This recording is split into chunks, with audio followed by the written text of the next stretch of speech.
Ma chère ambassadrice et mon cher ambassadeur, bonjour à vous. J'espère que vous allez bien et que vous passez une très bonne journée. Je t'emmène dans les hauteurs de l'île de la Réunion.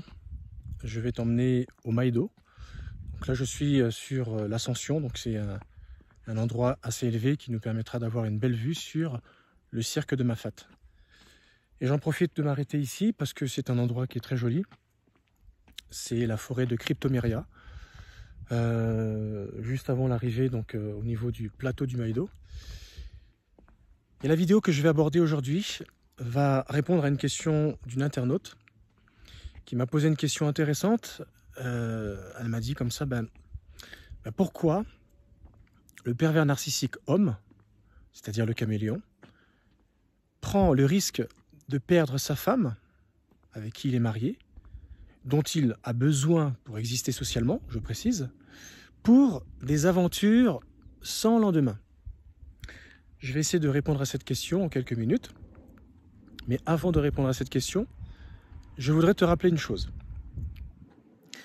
La femme du pervers narcissique, la femme régulière, on va dire, elle est le faire-valoir du pervers narcissique caméléon.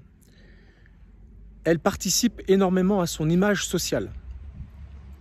C'est-à-dire, il a énormément besoin de sa femme physiquement, comme j'ai pu l'expliquer dans une ancienne vidéo. Physiquement, sa femme a de la valeur, mais pas du tout sur le plan moral.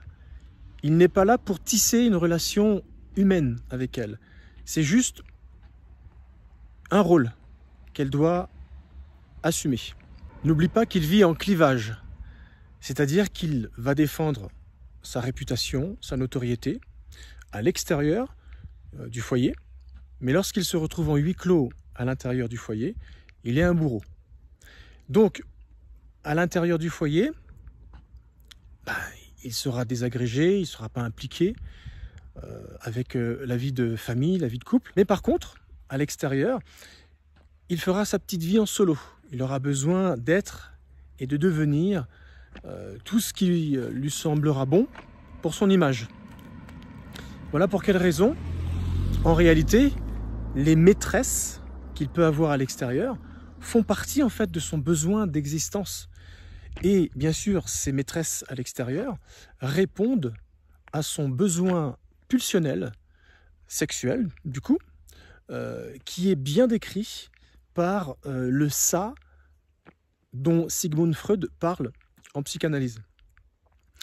Si tu veux, c'est son côté inavouable.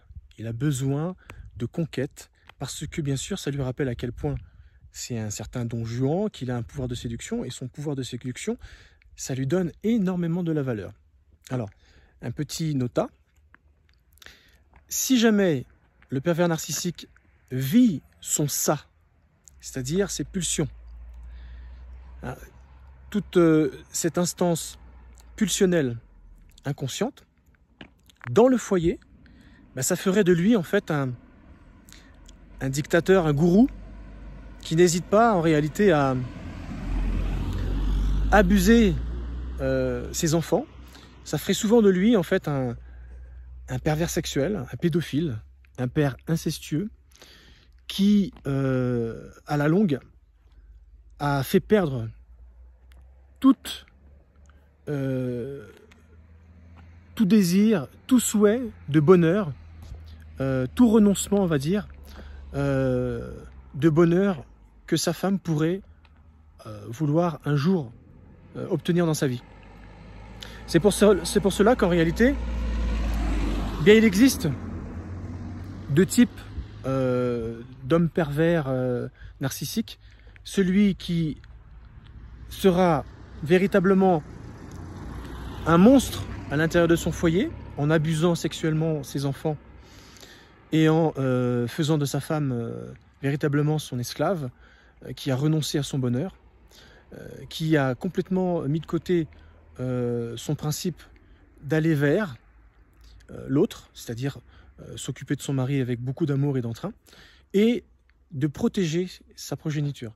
C'est comme ça que ça rend une femme qui a perdu tout espoir de vivre un jour le bonheur, de toucher du doigt ce qu'est le bonheur.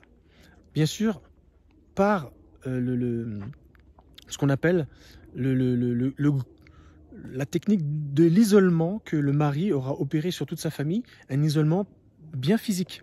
Il se sera arrangé bien sûr d'éloigner au plus loin sa famille pour qu'il n'y ait quasiment pas d'échappatoire. Alors, ce qui répond également à la question que l'internaute m'avait posée dans l'espace des commentaires, il ne faut pas oublier une chose, c'est que le pervers narcissique homme, qui opère bien sûr en solo à l'extérieur, qui a sa deuxième vie à l'extérieur du foyer, il utilise énormément la technique de l'affût.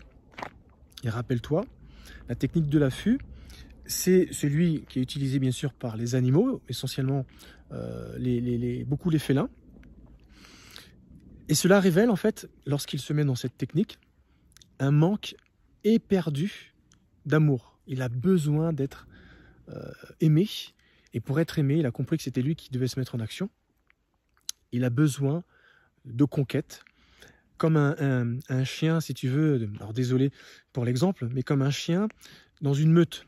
Tu sais, là, quand il va y avoir des battues, les hommes, les chasseurs sont à cheval, avec leurs armes, et bien sûr, il y a ces chiens qui sont en meute, qui n'arrêtent pas d'aboyer, et dès qu'il y a un coup de feu, ils savent que certainement la bête a été tuée, et ils lâchent les chiens, et les chiens sont complètement excités, ils sont fous, parce qu'ils se disent, ouais, on va achever la proie en fait. Et bien c'est un petit peu cet état d'esprit que le pervers narcissique ressent lorsqu'il se met en chasse, et lorsqu'il a repéré ses proies, et lorsqu'il va bien sûr concrétiser sa traque, sa technique de l'affût. Et lorsqu'il aura mis la main dessus, eh bien, ce qu'il va avoir en retour, c'est-à-dire tout ce jeu de manipulation où il va voir sa proie céder, lui, c'est un sentiment de satisfaction dont il ne peut pas se passer. C'est impossible pour lui de se passer de ce qu'il peut ressentir lorsqu'il est dans cet état-là. Voilà pour quelle raison le fait qu'il soit marié, il ne pense même pas à cela. Pour lui, c'est un besoin qu'il doit absolument assouvir. Voilà pour quelle raison il est prêt à risquer pour une conquête sans lendemain, à risquer de perdre sa femme, et souvent il la perd, et souvent même, j'ai envie de dire, sa femme, elle est tellement déçue par son comportement, son inaction, son côté désagrégé, que de toute façon, elle ne lui apporte plus cette flamme, cette excitation que lui retrouve lorsqu'il est en chasse. Voilà pour quelle raison, même s'il risque de perdre sa femme, il ne pourra pas s'empêcher, quoi qu'il arrive, de continuer de se mettre à l'affût, à la recherche d'autres victimes, juste pour assouvir son ça intérieur, ses pulsions sexuelles. Et tout ça, bien sûr, tu l'as compris, ça donne de la valeur à son ego, de savoir qu'il a toujours un pouvoir de séduction sur les femmes. Et voilà, c'est quelque chose qui est insatiable et malheureusement inassouvi par sa femme régulière. Et c'est pour cette raison qu'il se met comme un vampire en quête de sang. Il ne peut pas s'empêcher. Il y a des moments où voilà, ses pulsions sont plus fortes que lui et il est obligé de se mettre en chasse. Il est obligé d'assouvir ce besoin-là. C'est pas tant le fait d'avoir le goût du sang dans la bouche, c'est pas tant d'avoir la relation sexuelle qui l'excite. C'est plutôt tout ce qui se passe avant, lorsqu'il est en chasse, lorsqu'il constate que son pouvoir de séduction est irrésistible. Ça lui donne tellement de valeur à son ego, c'est ça qui l'excite. C'est pas tellement l'acte sexuel et la jouissance sexuelle en elle-même. Non, ce qui l'excite, c'est de voir sa proie céder. Après toute cette mise en place, on va dire, de cette séduction, et là, voilà, c'est ça qui l'excite véritablement. Beaucoup plus que, une fois que la bête est achevée à terre, le plaisir de la chasse se termine. Mais par contre, quand on est à l'affût, lorsqu'on court derrière et qu'on sent qu'on va prendre l'avantage et qu'on va gagner, voilà, c'est excitant pour le chien, c'est excitant pour le chasseur. C'est exactement la même chose pour le pervers narcissique en proie d'une nouvelle victime. Voilà, je pense avoir répondu à la question de l'internaute.